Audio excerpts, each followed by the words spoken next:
Bonjour tout le monde. Je dois saluer aussi les personnes qui sont en mode virtuel. Donc, bonjour à toute la communauté qui est présentement en web diffusion. Je veux débuter la présentation de Madame Alexia Fall. On va avoir aussi une période de questions à la fin de la présentation. Et pour les personnes qui sont en mode virtuel, vous avez une section clavardage. Donc, vous allez rajouter les questions dans la section clavardage. Et puis, c'est ces questions-là qu'on va poser à la fin des questions en présentiel. Donc, je laisse Alexia la parole. Alors, je vous souhaite une belle présentation.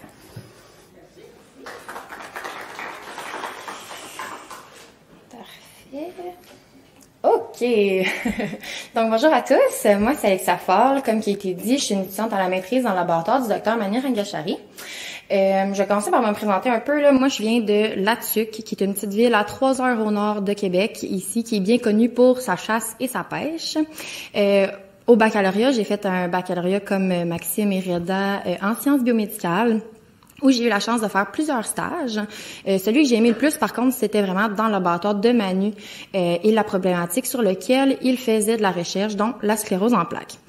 Donc, c'est ça. Après le bac, j'ai décidé de continuer à la maîtrise en recherche en médecine moléculaire, ce qui m'apporte à ma présentation d'aujourd'hui. Je vais vous parler un petit peu d'une partie de mon projet de recherche, qui est la différence entre les sexes dans la sclérose en plaques. Donc, ma présentation va se dérouler comme suit. Tout d'abord, je vais faire une introduction à la sclérose en plaques. Je vais par la suite vous parler des différences entre les sexes, les modèles d'études qu'on utilise en laboratoire pour l'étudier et finalement, les 3 raisons majeures de pourquoi il y a des différences entre les sexes.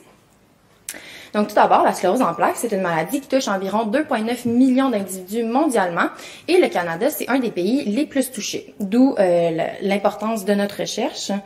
C'est une maladie auto-immune, ce qui veut dire que le corps va s'attaquer lui-même. Dans ce cas-ci, c'est le système immunitaire qui va attaquer le système nerveux central. Ça va causer beaucoup de différents symptômes comme de la fatigue, des dysfonctions cognitives, la dépression, des problèmes de vision et bien plus. Il y a 3 différentes formes de la maladie. La première étant la forme récurrente rémitante qui touche environ 85% des cas des patients. C'est une forme de la maladie qui est caractérisée par des poussées de la maladie, où est-ce que la condition du patient s'aggrave, suivie de périodes de rémission ou de récupération, où est-ce que la condition va s'améliorer. Par la suite, environ 40 à 60% de ces cas vont plus tard, au courant de leur vie, voir leur maladie évoluer plutôt vers une forme qui est appelée la sclérose en plaques progressive secondaire. Et ça, c'est où est-ce que la maladie commence à être constante et malheureusement, il n'y a plus de période de rémission. Finalement, environ 15% des gens qui vont être diagnostiqués avec la sclérose en plaques vont avoir la sclérose en plaques progressive primaire qui, comme le nom l'indique, est progressive dès le début et dès son diagnostic. Pour ce qui en est des traitements, malheureusement, il n'y a pas encore de traitement curatif, mais il y a de plus en plus de traitements modificateurs de la maladie qui sont mis sur le marché, comme les anti-CD20 et le tolebrutinib qui ciblent les lymphocytes B, qui sont des cellules hyper importantes à la maladie, que je vais parler un petit peu plus tard. Il y a, comme on peut voir par probablement que vous pouvez voir par ce tableau, il y a un très gros problème et c'est qu'il y a peu de traitements qui sont disponibles pour les formes progressives de la maladie qu'on peut voir juste ici. Ça peut être expliqué par le fait qu'il y a moins d'inflammation active lorsque c'est progressif et il y a plus de neurodégénération. Ceci étant dit, faut pas perdre espoir. Il y a beaucoup de recherches en cours sur ces 2 formes. Il y a beaucoup de laboratoires qui se concentrent sur ça, que ça soit pour trouver des thérapies qui sont neuroprotectrices, donc qui vont protéger les nerfs des dommages, des thérapies de rémyélinisation qui vont réparer les neurones, ou même des biomarqueurs qui vont nous aider à suivre la progression de la maladie et l'effet des traitements. Il n'y a aucune raison qui est bien définie de pourquoi quelqu'un développe la sclérose en plaques. C'est cru que c'est une combinaison de différents facteurs génétiques et environnementaux, mais il y a plusieurs facteurs de risque qui ont déjà été identifiés pour le développement de cette maladie, comme l'infection au virus d'Epstein-Barr, la distance de l'équateur du patient, une déficience en vitamine B, fumer la cigarette, ou bien même le sexe du patient sur lequel on va se concentrer aujourd'hui. Donc, avant de sauter dans le vif du sujet de la différence entre les sexes, on va faire un petit retour sur les deux systèmes qui sont impliqués dans la sclérose en plaques. Le premier étant le système nerveux central qui comprend le cerveau, la moelle épinière et les nerfs optiques.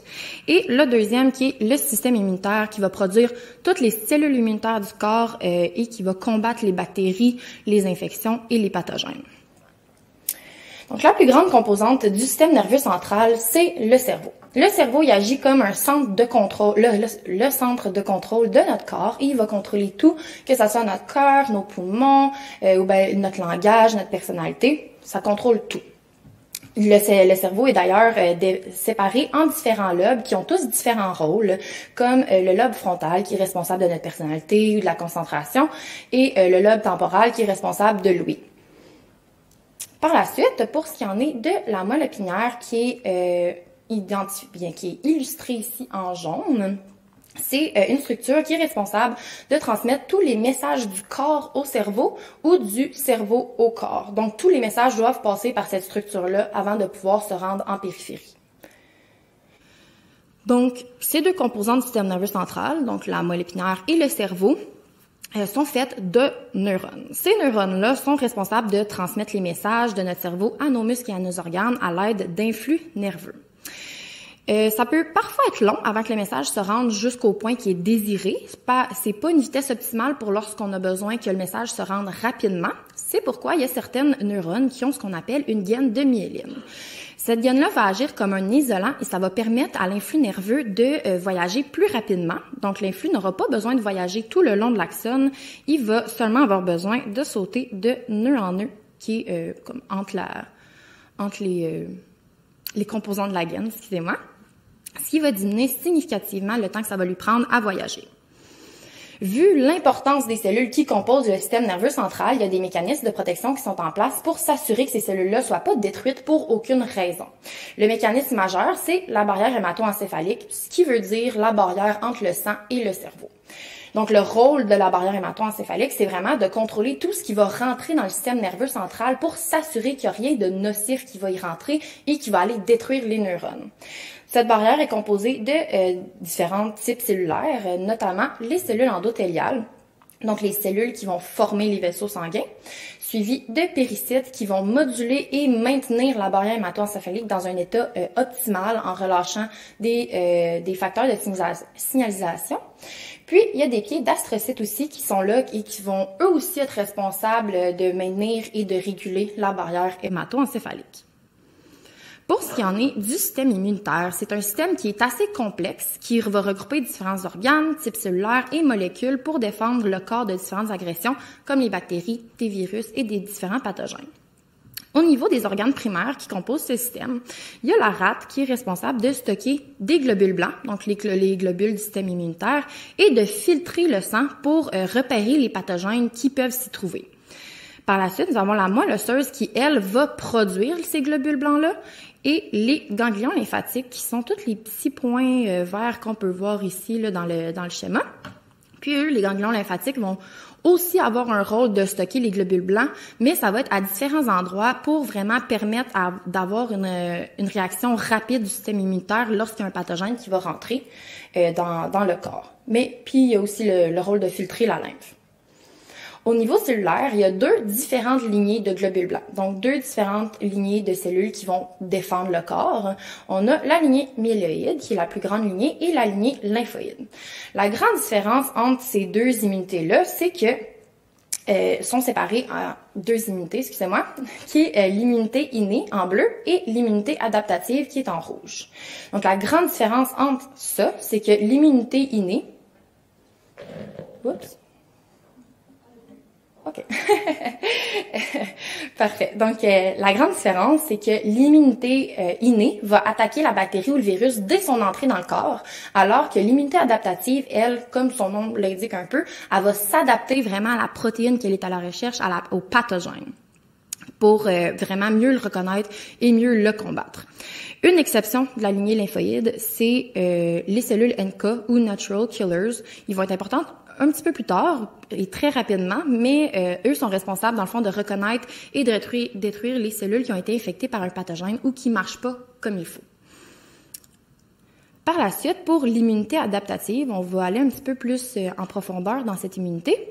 Il y a 2 volets qui sont hyper importants à la sclérose en plaques. Le premier étant les lymphocytes T.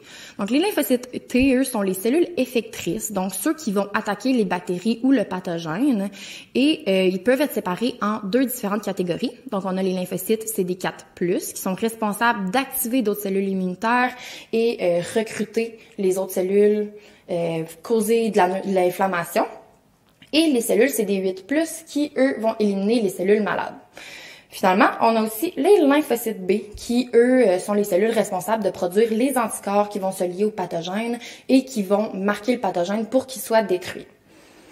Mais comment est-ce que ce système immunitaire-là va se comporter dans la sclérose en plaques? Eh bien, tout va débuter lorsqu'un lymphocyte T va se faire activer par une protéine de la gaine de myéline, soit dans la rate, dans les ganglions ou dans le sang. Puis ce que je veux dire par activer, c'est qu'une cellule, notre petite cellule mauve ici, qui est la cellule dendritique, son nom scientifique, là, mais on peut l'appeler la petite cellule mauve. La petite cellule mauve va montrer une protéine à la lymphocyte T, et le lymphocyte T, et la cellule mauve va lui dire d'aller à la recherche de cette protéine-là, puis que quand elle la voit, faut qu'elle la détruise. Donc, le lymphocyte, la cellule mauve va présenter une protéine de la gaine de myéline, puis va dire au lymphocyte T, va détruire ça. Par la suite, le lymphocyte T va aller à la recherche de la protéine dans tous les tissus, incluant le système nerveux central. Ce qui veut dire que le lymphocyte T va traverser la barrière hémato-encéphalique, ce qui est pas supposé faire normalement, puisque, encore une fois, la barrière hémato-encéphalique, elle vraiment régule ce qui est nocif, puis dans ce cas-ci, le lymphocyte T est nocif aux neurones. Puis, donc, il va traverser la barrière hémato-encéphalique ou la barrière sans cerveau, et va se rendre dans le système nerveux central où est-ce qu'il va revoir sa protéine, il va être réactivé. Donc, un coup réactivé, ce que le lymphocyte T va faire, c'est que il va recruter tous ses petits amis, toutes les autres cellules immunitaires qu'on a vues auparavant, la lignée myéloïde et la lignée lymphoïde. Il va tout aller les recruter puis leur dire, faut aller détruire cette protéine-là, elle est nocive au corps quand que elle l'est pas réellement.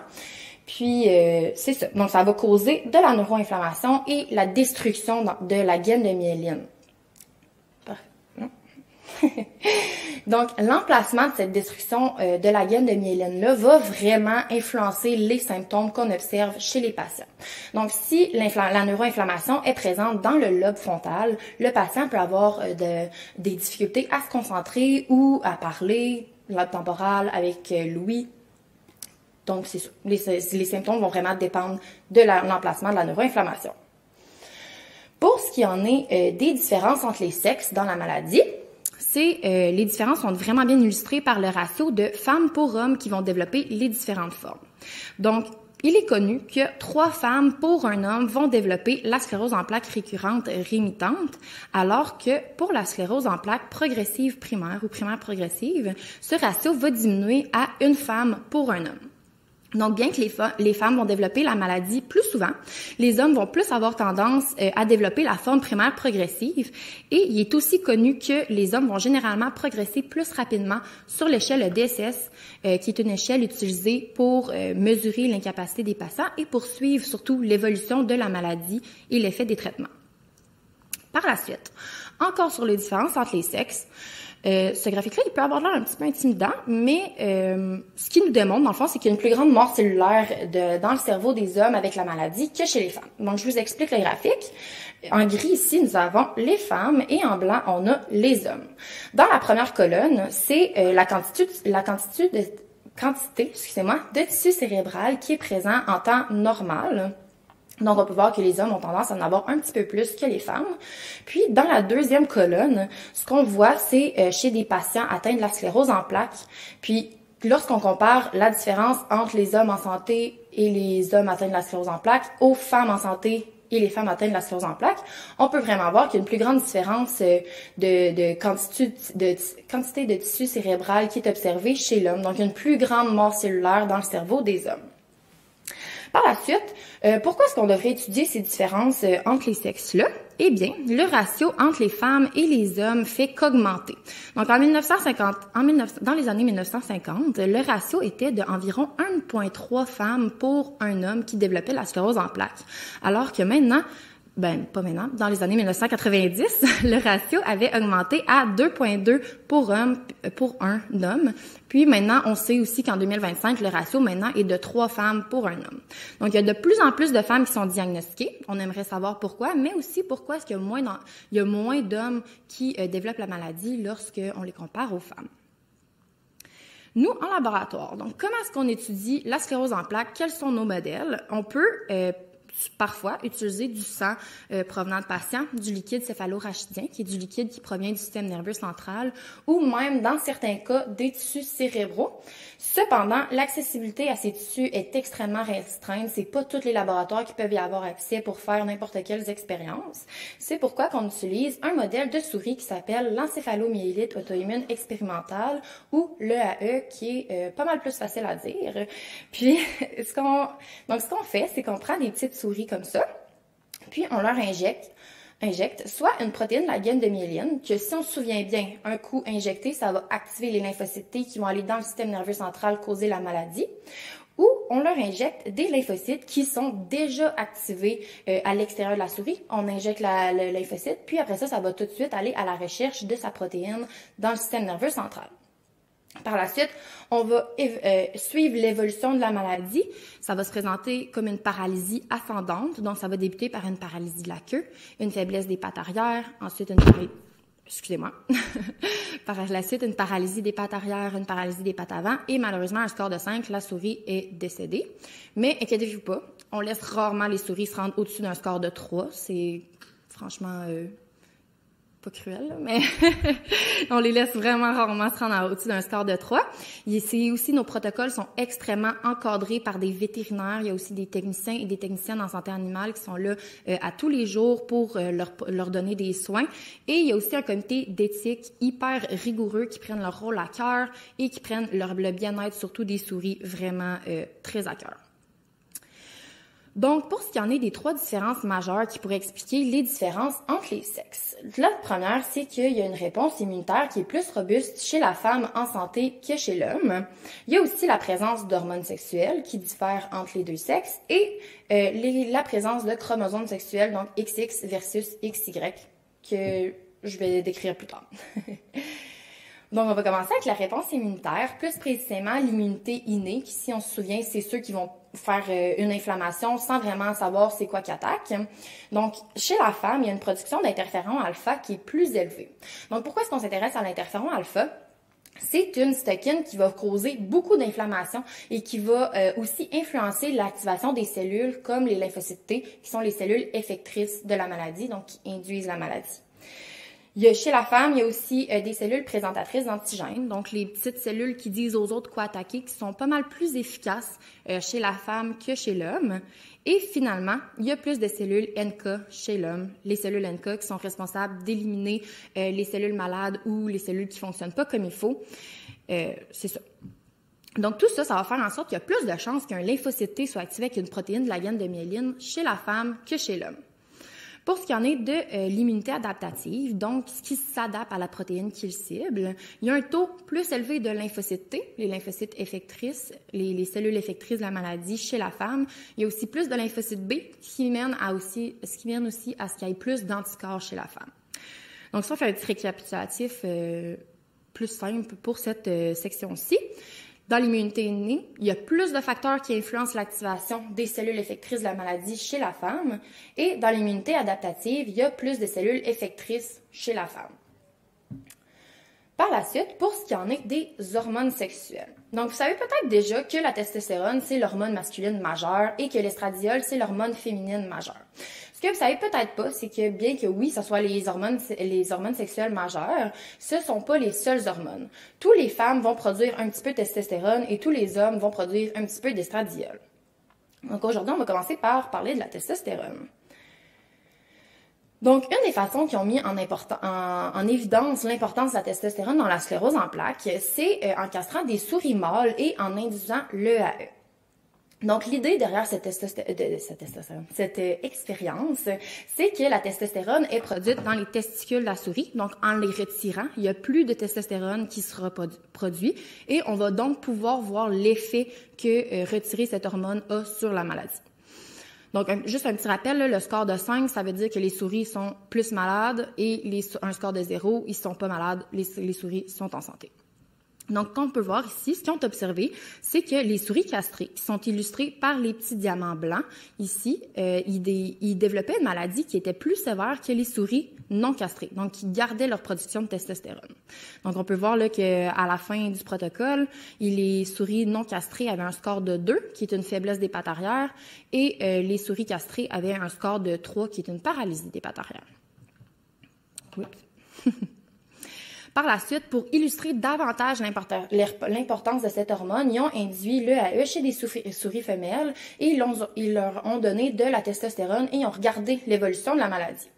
Donc, ce qu'on peut voir par ce premier graphique-ci, qui représente un protocole de 10 jours, donc ils ont suivi la maladie pendant 10 jours, c'est que l'injection de testostérone, qui est les petits triangles qui sont indiqués juste ici, l'injection la donnée de la testostérone, ça l'induisait une maladie qui était moins sévère, ce même chez les souris femelles. Donc, lorsqu'on compare surtout au placebo, le placebo ici qui est un produit qui contient pas le traitement, donc dans ce cas-ci, il contient pas la molécule du traitement qui est la testostérone. Puis ça, c'est utilisé pour s'assurer que l'effet qu'on observe, l'effet du traitement, ça provient pas juste de comment que le traitement a été donné, mais aussi que ça ne provienne pas de comment qu'il a été fait. Fait que c'est ça. Puis pour le deuxième graphique, qui est un protocole de 25 jours, donc qui ont suivi la maladie juste un petit peu plus longtemps, on peut voir que le traitement à la testostérone, là, il ramenait vraiment les souris à un état en santé, donc à un score de 0. En continuation de l'expérience précédente, les chercheurs ont voulu voir comment la testostérone était influencée par la maladie. Donc, ils ont démontré que le taux de testostérone était dans le sang du souris mâle malade diminuait lorsque la maladie était à son plus sévère. La première chose qu'ils ont faite, c'est qu'ils ont, dans ce premier graphique-ci, ils ont identifié les différents stades de la maladie. Donc, on peut voir qu'après 5 jours, la maladie elle débute. Après 10 jours, la maladie est à son plus sévère. Et par la suite, les souris sont en période de récupération. Dans ce deuxième graphique-là, ils ont fait des prises de sang chez la souris pour vraiment venir mesurer quel taux de testostérone il y avait dans leur sang à les différents stades de la maladie. Puis on peut vraiment voir une grosse diminution là lorsque la maladie est à son plus sévère, qui est à son pic juste ici. Puis même que le taux de testostérone redevient presque à la normale à la suite de la période de récupération. Parfait. Donc, ça, c'est ce qu'on appelle que c'est une relation inverse entre le taux, c'est ça, une corrélation inverse, excusez-moi, entre le taux de testostérone et le score de la maladie.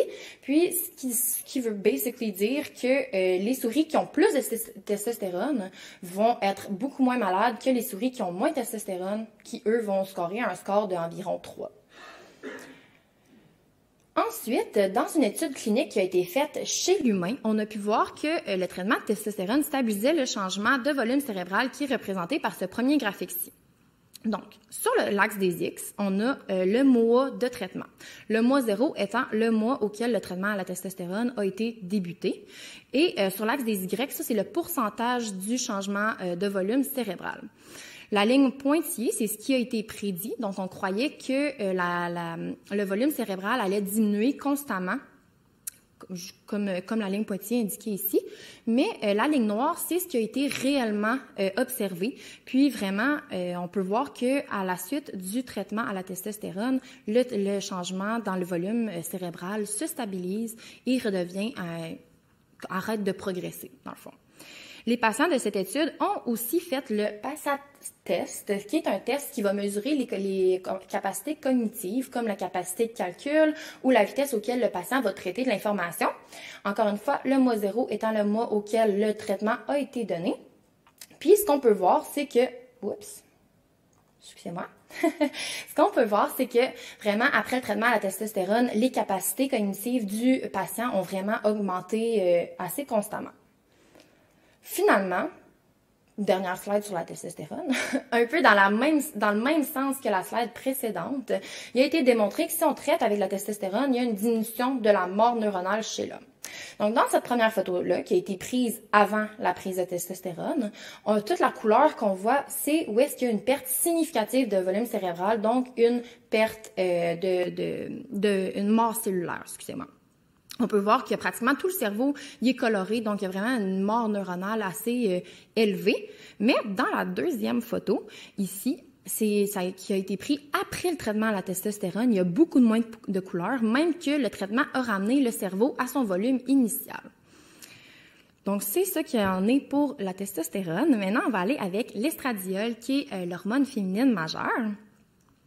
Un peu comme pour la testostérone, ils ont débuté par enlever les ovaires des souris femelles pour enlever la source majeure d'estradiol et ils ont induit l'EAE.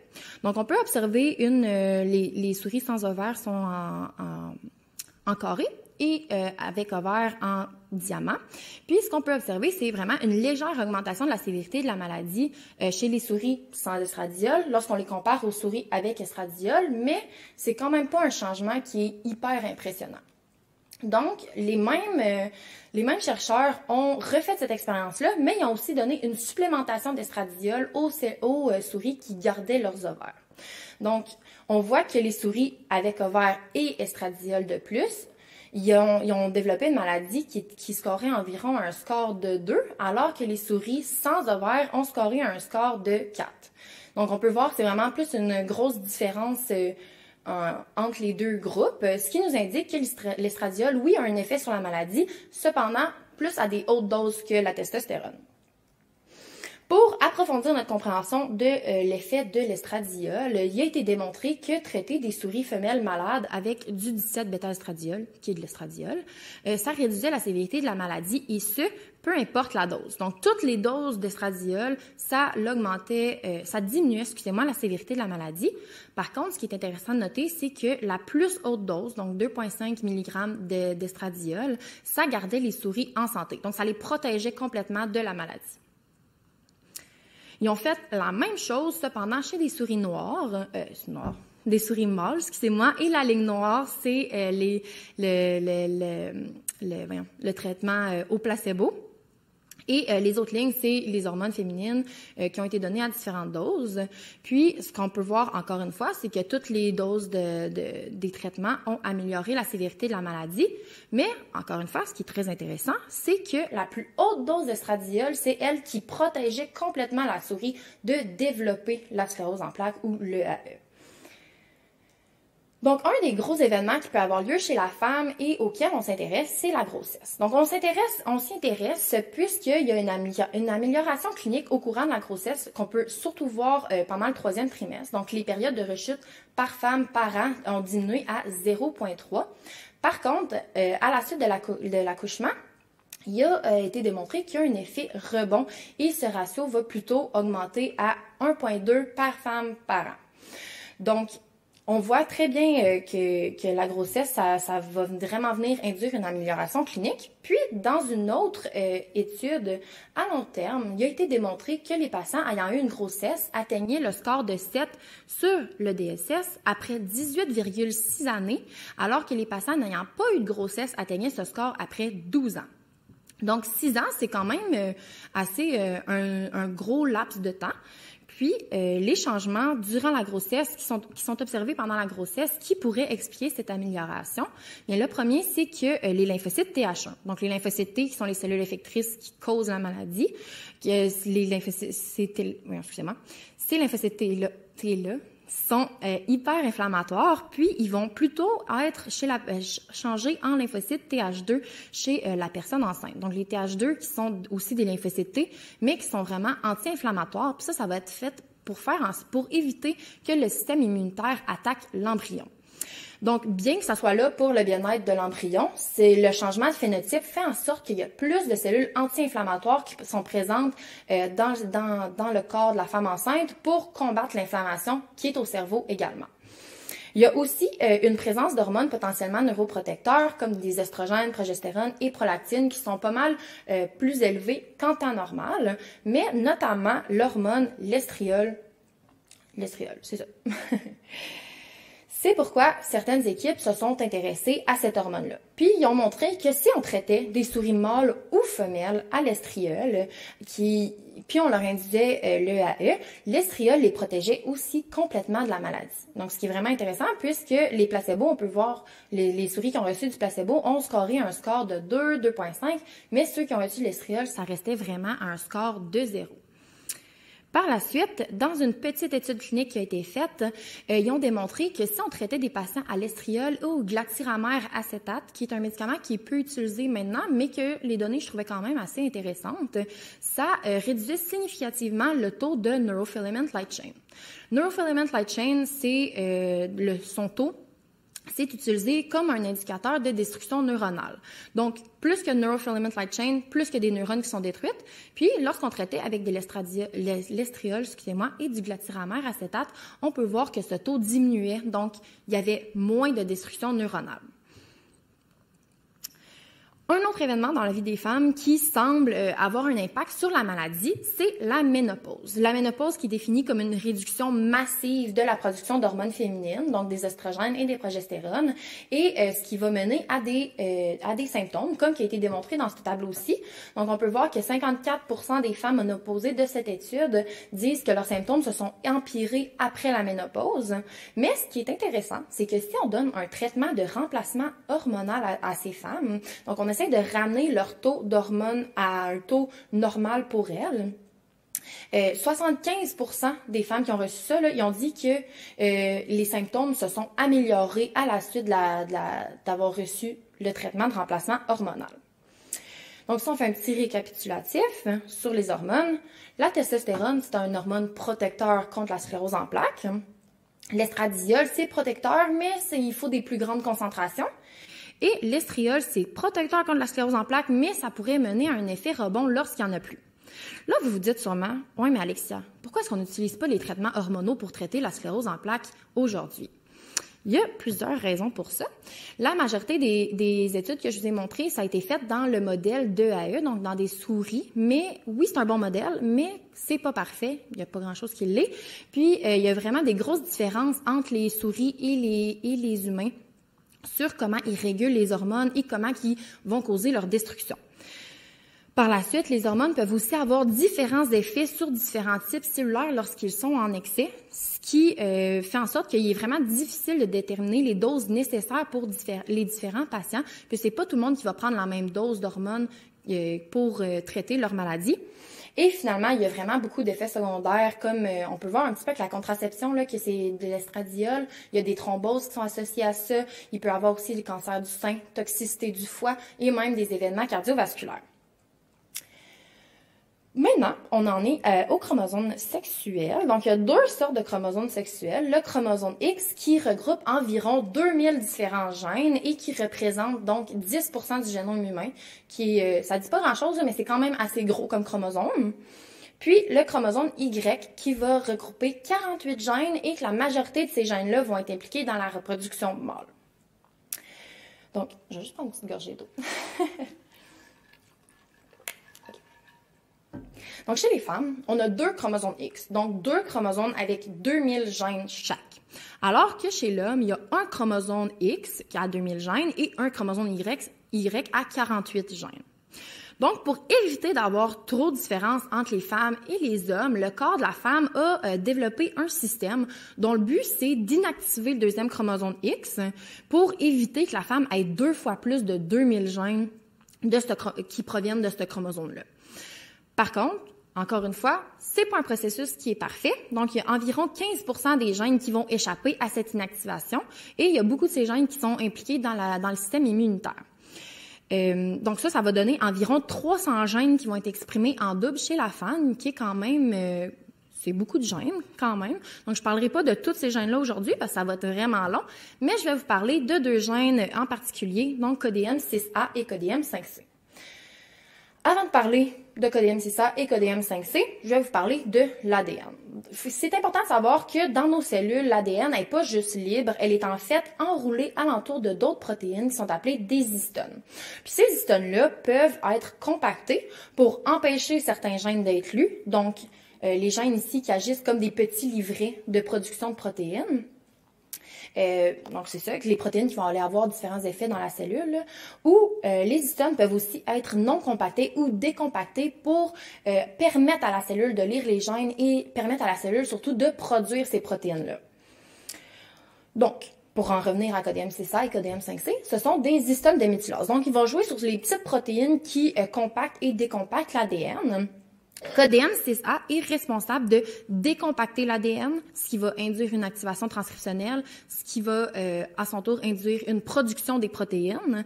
Et CODM5C, lui, est responsable de compacter l'ADN, donc induire une répression transcriptionnelle.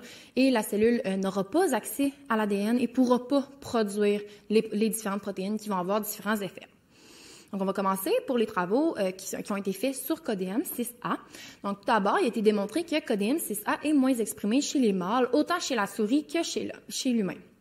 Donc, ici, en blanc, encore une fois, on a la femelle et en gris, on a le mâle. Et on peut voir qu'il y a vraiment une différence dans l'expression, autant chez la souris que chez l'humain. Donc, ils ont utilisé ces données pour ensuite pour aller développer des souris qui n'avaient pas de CODM6A dans leur cellule et ils leur ont donné le RAE. Ce qui a été observé, c'est que sans CODM6A, qui est illustré ici par la petite ligne rouge, les souris développaient une maladie qui était beaucoup moins sévère que les souris avec CODM6A qui sont en noir. Donc, ça nous vient nous démontrer que CODM6A activerait certains gènes qui rendent les cellules plus agressives, qui vont aller rendre les cellules plus agressives, causer plus de neuroinflammation, causer plus de destruction et empirer les symptômes. Par la suite, pour CODM5C, avant de vous parler de cette protéine-là, je vais vous parler un petit peu du travail qui a été fait par mon laboratoire. Donc, dans un article qui a été publié en 2021, on a démontré que le set de chromosomes mâles, ça l'exacerbait, donc ça rendait la maladie induite par les lymphocytes Th17 pire que le set de chromosomes femelles. Donc, une des façons qu'ils ont fait ceci, c'est qu'ils ont démontré qu'en transférant des lymphocytes mâles ou femelles dans des souris mâles, les lymphocytes mâles causaient une maladie plus sévère. Donc, ce qu'on peut voir ici, la ligne rouge, c'est les lymphocytes mâles, les cellules mâles, et en bleu, c'est les cellules femelles. Donc c'est ça, on peut voir que les mâles, les souris ayant reçu des lymphocytes mâles, ils scoraient jusqu'à un score de 4, alors que les souris ayant reçu les lymphocytes femelles scoraient jusqu'à un score de 1. Donc, puisque les souris des deux groupes étaient pareilles, on peut en déduire que l'effet, ça venait vraiment des cellules et du sexe des cellules. Par la suite, ils ont aussi analysé des données bioinformatiques pour voir quels gènes étaient sous-exprimés. Donc, quel gène avait... il y avait un taux moins élevé, excusez-moi, de quel gène dans les lymphocytes T pathogéniques, donc qui causaient la maladie. Et ils ont comparé ces gènes-là à des gènes qui échappaient à l'inactivation du deuxième chromosome X. Donc, il y avait environ une expression 2 fois plus grande que chez l'homme. Puis, un des gènes qu'ils ont démontré, c'est CODM5C. Ils ont apporté CODM5C dans les souris, puis ils ont montré que si les cellules avaient plus de CODM5C, donc ils sont identifiés par les cercles rouges ici, plus de CODM5C, les souris devenaient moins malades que si les souris en avaient un taux normal qui est identifié ici par les cercles vides. Ce qui suggère que les gènes qui sont inhibés par CODM5C rendent les cellules plus agressives. Donc, plus de CODM5C, moins que les cellules sont agressives et moins que les souris sont malades. Finalement, ils ont aussi fait une petite partie de l'étude dans l'humain, puis ils ont démontré que dans l'humain, il y avait moins de CODM5C dans les lymphocytes T de patients avec la sclérose en plaques lorsqu'on les comparait à des individus sains et dans les lymphocytes T d'hommes affectés avec la sclérose en plaques lorsque comparés à des hommes affectés. Donc, tout ça, ça m'apporte à mon projet de recherche. Donc, dans la littérature, nous avons démontré que CODM5C a un effet sur la sclérose en plaques, mais il est aussi connu que des mutations au sein de cette protéine-là causent des déficiences intellectuelles. Donc, ce qu'on s'est dit, on a pensé utiliser ces différentes mutations-là pour vraiment élucider comment que CODM5C influençait la maladie. Donc, c'est ça, parce que les protéines, c'est pas juste une protéine, une petite globule libre. Il y a différentes sections à la protéine. Donc, ce que j'ai fait, moi, c'est que j'ai choisi différentes mutations qui sont localisées dans différentes sections de la protéine. Puis là, ce que je fais, c'est que j'évalue c'est quoi le rôle s'ils rendent les lymphocytes plus pathogéniques, moins pathogéniques, tout ça. Donc, si on fait un petit récapitulatif de tout ce que j'ai parlé aujourd'hui dans ma présentation, dans le système immunitaire, on voit qu'il y a plus de cellules effectrices et plus d'anticorps chez la femme.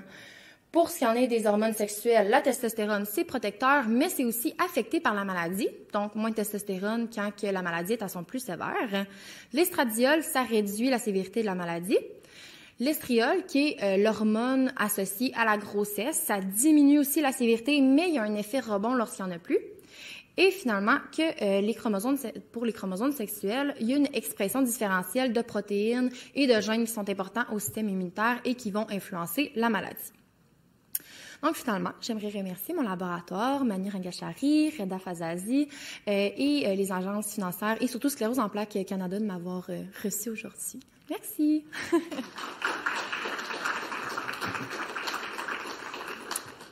Je suis ouverte à les questions. Je vais essayer d'y répondre le mieux que je peux, mais je suis pas une neurologue. Fait que...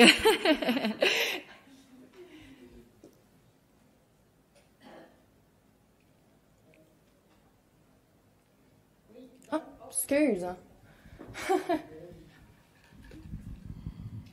Donc, pour les hommes qui se détériorent plus rapidement avec la sclérose en plaques, il y aurait une chance que la testostérone soit en partie responsable de ça. Ils ont-ils déjà essayé de donner plus de testostérone chez l'humain, vraiment, voir si ça avait un effet? Ben, j'ai montré des petits graphiques là, dans des études cliniques qui ont donné un traitement de testostérone, mais ce qui arrive, c'est que, tu sais, les études cliniques, il faut démontrer que c'est safe, que tout, tu sais, ça peut pas affecter d'autres systèmes. Mais dans cette étude clinique-là, ce qu'ils ont observé, c'est qu'il y avait plus de maladies cardiovasculaires à la suite d'avoir plus de testostérone. Donc, oui, ils ont essayé, ils ont vu des effets bénéfiques, mais faut vraiment trouver comme la dose parfaite qui ait moins d'effets secondaires, exactement. Fait qu'il faut choisir entre la sclérose en plaques ou... Pour l'instant, oui. Mais il y a beaucoup de recherches qui est encore faite là, sur les hormones, puis comment que ça interagit, puis tout ça. Donc, faut pas perdre espoir, là, les hormones, ça s'en vient, mais c'est ça. Parfait. Merci. Ça fait plaisir.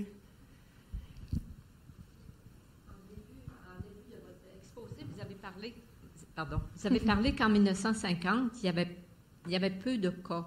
Ben moi, si on regarde les études en 1950, il n'y avait pas beaucoup de cas répertoriés à ce que je sache, parce que pour ma part, j'ai eu les premiers symptômes en 1984, mais j'ai jamais eu de diagnostic à 20 ans plus tard. Ça a pris 20 ans avant que j'aie un diagnostic. Fait que là, j'ai de la misère à comprendre ça. Là. Pourquoi qu'on parle de 1950, puis alors qu'à ce moment-là, on disait, on fréquentait pas beaucoup les hôpitaux, on n'allait pas souvent voir les médecins, puis il n'y avait pas beaucoup de recensés. Oui. Ça, dans le fond, c'est une étude qui vient du Danemark, qui a été faite, justement, qui ont repris les données de l'année 1950. Puis, oui, c'est vrai qu'il y avait beaucoup moins de fréquentation des hôpitaux. Puis aussi, je sais que ils l'ont dit dans leur étude là, que ça leur aurait pu être impacté aussi par le fait que, vu que les femmes, ils restaient plus à la maison, on les diagnostiquait moins qu'on diagnostiquait les hommes. Donc, je sais que ça peut avoir un impact, justement, sur le taux de diagnostic qui a été fait dans ce temps-là. Mais ça, c'est avec les données qu'on a. On n'a pas toutes les données, bien sûr. Ça se peut qu'il y en ait plus puis que le ratio était pas mal plus haut dans ce temps-là aussi, là, mais c'est ça. OK. Puis j'ai une autre question. Là, on étudie la sclérose en plaques. Est-ce que vos recherches, on pourrait les reporter à des gens qui font de l'arthrite, par exemple, qui ont des problèmes d'inflammation? Bonne question. Oui, ça pourrait, parce que, par exemple, mettons, moi, je travaille surtout sur le dernier gène que j'ai parlé, le KDM5C, qui a un rôle dans les cellules inflammatoires, donc dans les lymphocytes T. Donc oui, on pourrait l'apporter à l'arthrite. C'est sûr que nous, on l'a surtout identifié dans les lymphocytes Th17 qui se rendaient au système nerveux central. Donc c'est pour ça qu'on le cible plutôt vers la sclérose en plaques. Mais oui, on pourrait essayer dans d'autres maladies inflammatoires comme l'arthrite, même la SLA. Parkinson. Ouais, c'est ça. C'est plus... maladie de Crohn... Je crois que oui. Ouais, tout ce qui est inflammatoire, dans le fond, on pourrait l'appliquer à ça. Par contre, Parkinson, c'est plus vraiment de la neurodégénération, de la mort de la cellule sans grosse inflammation. Merci.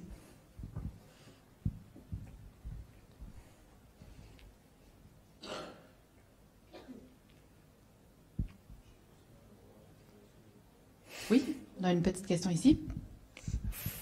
Good job avec ça, ta présentation. Oui, j'ai peur, là.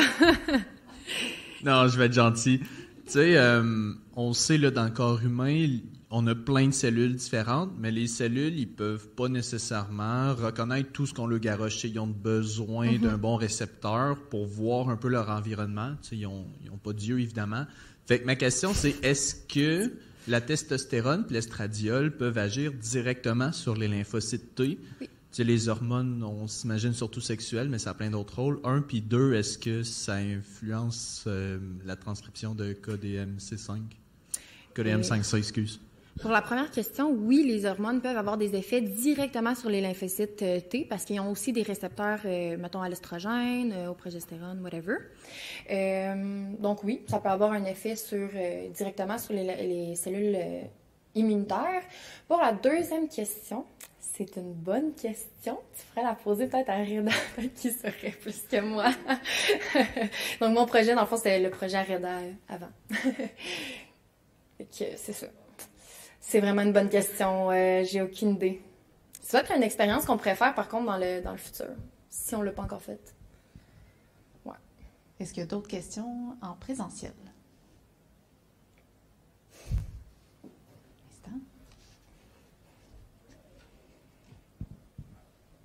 Fait que, mon Dieu. Ça veut-tu dire que, genre, éventuellement, si on trouve un traitement, le traitement pour les hommes et les femmes risque d'être différent, vu la réaction, ou genre, ça va être... Tu sais, je connais rien là-dedans, c'est pour ça que je m'en... C'est une bonne question. Oui, probablement. Mais ça dépend aussi c'est quoi le traitement. Tu sais, si ça affecte quelque chose qui est influencé par les hormones, oui, il y a des bonnes chances que ça soit différent. Si c'est quelque chose qui n'est pas nécessairement affecté par les hormones, ben ça risque d'être la même chose. C'est ce que je crois.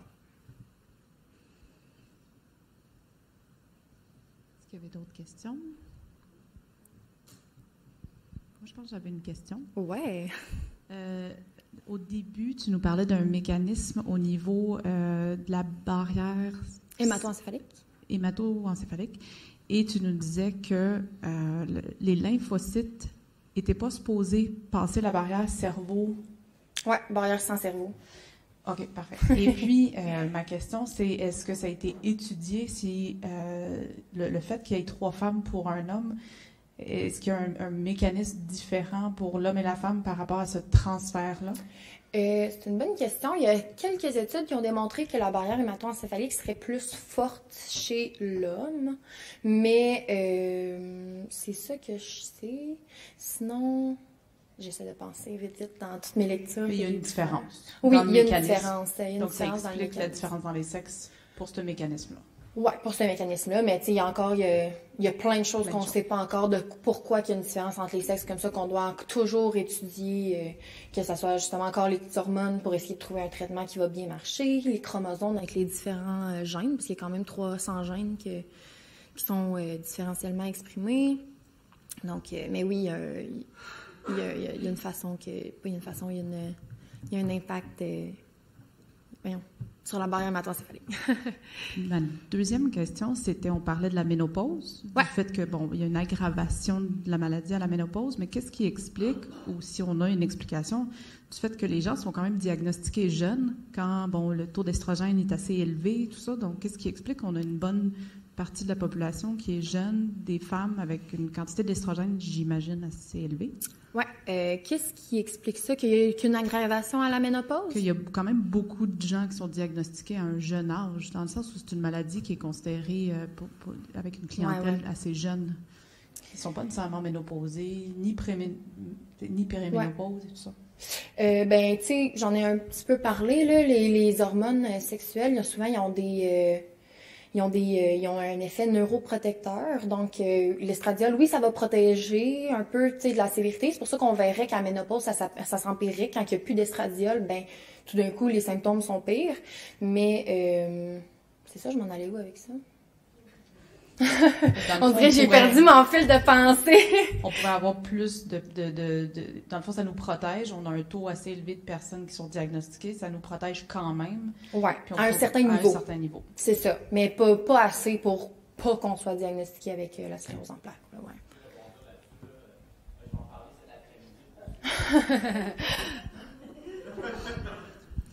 Donc, je vais rebondir là-dessus. Donc, je vais en parler un petit peu cet après-midi pour ceux qui viennent à ma présentation. Je parle des facteurs de risque globalement. Donc, il y a d'autres facteurs de risque qui arrivent durant plutôt justement la vingtaine à la quarantaine. C'est pour ça qu'il y a plus de diagnostics à cet endroit-là. Puis, si on parle juste des hormones aussi, il y a un aspect aussi qui est assez bien documenté. Il y a beaucoup chez les femmes, entre autres, là, un diagnostic qui se passe dans les mois/années qui suivent un accouchement, donc la grossesse. Là. Donc, pour parler des hormones, Alexandre a parlé tantôt de l'effet rebond là, après l'accouchement. Donc, il y a beaucoup de gens qui reconnaissent leurs premiers symptômes souvent après l'accouchement. Là, donc, ça vient souvent à cet âge-là aussi. Donc, Je vais juste se présenter. La personne qui vient de parler, c'est Reda Fazazi. Donc, il va être présent dans nos conférences cet après-midi. Pour les personnes qui sont en virtuel présentement.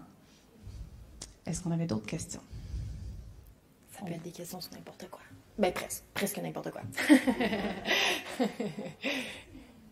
On va aller vérifier au niveau virtuel si on a des questions. Parfait. Je vais juste demander peut-être une petite main d'applaudissement pour Mme Alexia Fall. J'ai un petit message à donner après.